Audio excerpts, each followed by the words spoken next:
Hi, I'm Tim. Welcome to Watchbox and the first installment of our 2018 Baselworld Best of Basel series. Now that we've seen the new references from Breitling, it's time to pick the winners.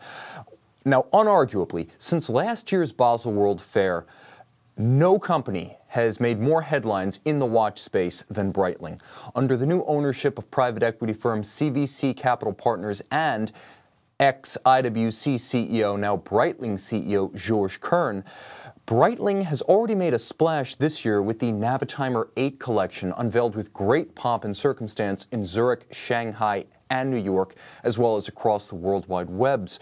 Well, today, we're going to be picking the winners from the Baselworld Novelty Series, putting aside the Navitimer 8s for the moment. We're going to look at the best of Basel from a Breitling perspective. Well, without a doubt, the shining star and the leading lady of the new collection is one that was briefed to members of the press earlier in the year, but secret up until now. The Navitor One Bo1 Chronograph 43. This is a sensational watch that is different only in subtle ways from what's come before, but the subtleties are important. This is Breitling's strongest offering of Baselworld this year. Okay, it's the Navitimer we waited for, the one with both the chronograph and the circular slide rule. Now, no offense to the Navitimer 8, which I tested and reviewed extensively on this channel via hands-on experience back in February, but this Chronograph 43 is the real modern Navitimer. Okay, so we're talking 43 millimeters with a circular slide rule bezel, and there's one for every fan. Now, important, it's 14 millimeters thick. Georges Kern has said two things. He's going to reduce the length of Breitling lugs, so though this looks familiar, it is a new case, and he's going to slim the references, so it's 14 millimeters thick. Now, let's talk specs real quick. The in-house Breitling B01 chronograph caliber, we've known it since 2009 under a display case back here. You have the circular slide rule bezel, but you also have a COSC chronometer certification, a 3-day power reserve, automatic winding, a quick set date, hacking seconds. You have a vertical clutch and a column wheel. This is a sophisticated modern movement. So it's also water resistant per Georges Kern, which is important because now we want to see water resistant references in the Navitimer family, more aquatic than in the past. The important thing here is that this one is the purist's choice. It will end the Navitimer 8 inspired forum rants and uprisings. The model you're looking at here, I think, is going to be the most classically inspired and probably the volume seller. However, I do want to emphasize that there are quite a few variants. This one is the dandy's choice, proof that you don't need a solid gold Rolex GMT Master 2 to make a Miami Beach statement with your pilot's watch. Now, in my opinion, here is the star. I knew from the time this watch was briefed to us back in February that it was going to be a sensation. This was going to be the coolest model in the lineup. Like I said, very little changes here. You have, rather than blue and silver registers, you have tone-on-tone blue and black registers, reprofiled lugs. Not a lot changes. There's the Breitling B without the wings. Georges Kern emphasized that from now on we're going to see contrasting finish, polished and brushed, and tone-on-tone dials, 2 colors or more, when we have in-house calibers with Breitling. So this is the rubric for the future, as well as the strongest model in the new Navitimer 01 Chronograph 43 collection. Okay, prices. Let's talk turkey. This one is essentially the entry level, so it's priced right. It starts at $8,590 for the watch you're looking at, which makes it an easy cross comparison with something like a Rolex GMT or a value proposition compared to a Rolex Daytona. This is a watch that does increase to $9,160 on a steel bracelet, the watch we looked at before that was silver and black. It does rise to $10,220 if you want it with steel and red gold accents, so a two-tone, and then it tops out at $21,520 for full red gold. Okay, now that might be the highlight, but it's by no means the only highlight. The shining star, let's talk best supporting actor. Okay, the Navitimer One Automatic 38. Yes, you can have a slide rule Navitimer that's not a chronograph. Call it the anti-Navitimer 8 Chronograph 01 that had the chronograph without the slide rule.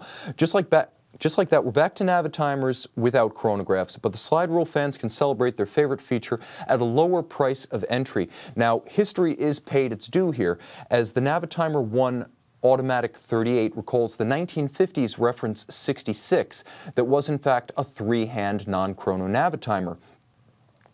Also important to note is the fine beaded bezel profile that recalls the very earliest Breitling Navitimer reference 806s from 1954.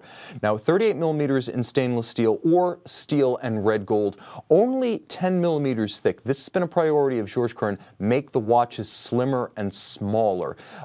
Well underway with this line. This is going to be a more discreet option. Call it the dress watch of the Navitimer lineup. Now each one is a COSC certified Swiss chronometer, and it features the Breitling Caliber 17, which is now either an ETA 28242 or an equivalent Sleeta SW200.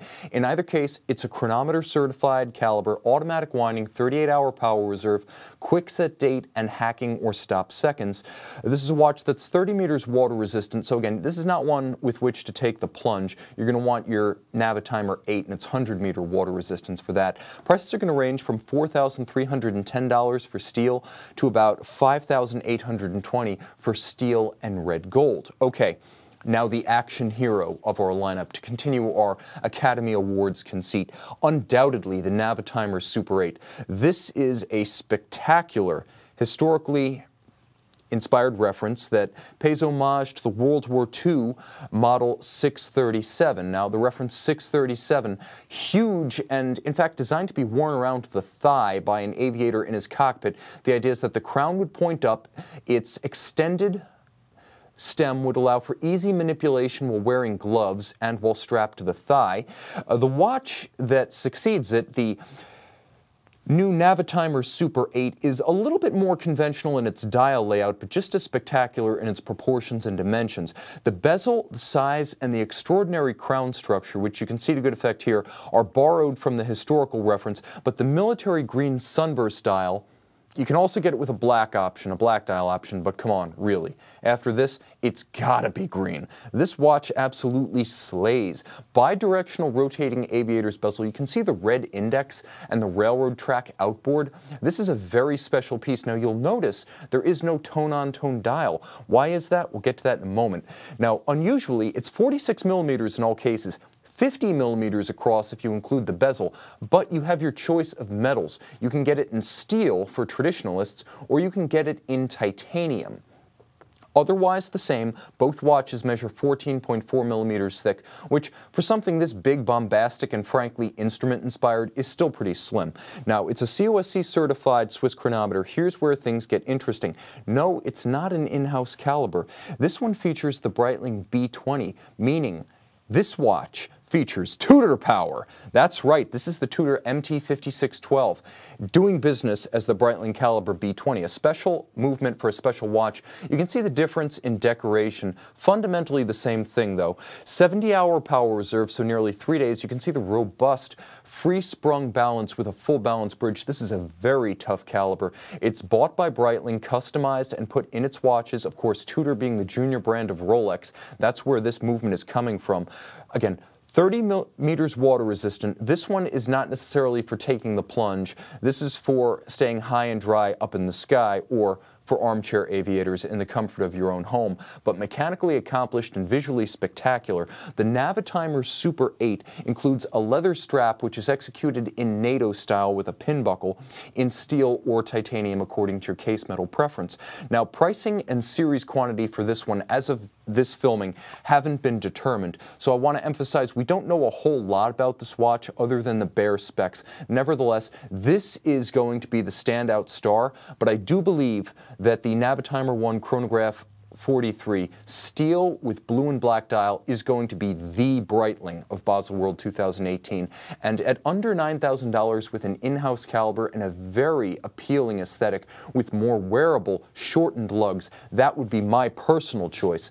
So this is the first of our Best of Basel series. Now stay tuned, because we're going to be lifting the embargo on not one, not two, but 3 high-end brands from Switzerland and Germany, with a little bit of touch of Parisian flair from one Franco-Swiss brand. Tomorrow morning, our embargoed material is going to go live at 9 a.m. Geneva time, which means you're going to have to get up pretty early to catch the live stuff on the east coast of the U.S. But make no mistake, you're going to see it first from all 3 brands, and I guess I'll give up the game: Nomos, Oris, and Bell & Ross right here on Watchbox Studios. Until then, I'm Tim, this is Watchbox, and thanks for logging on.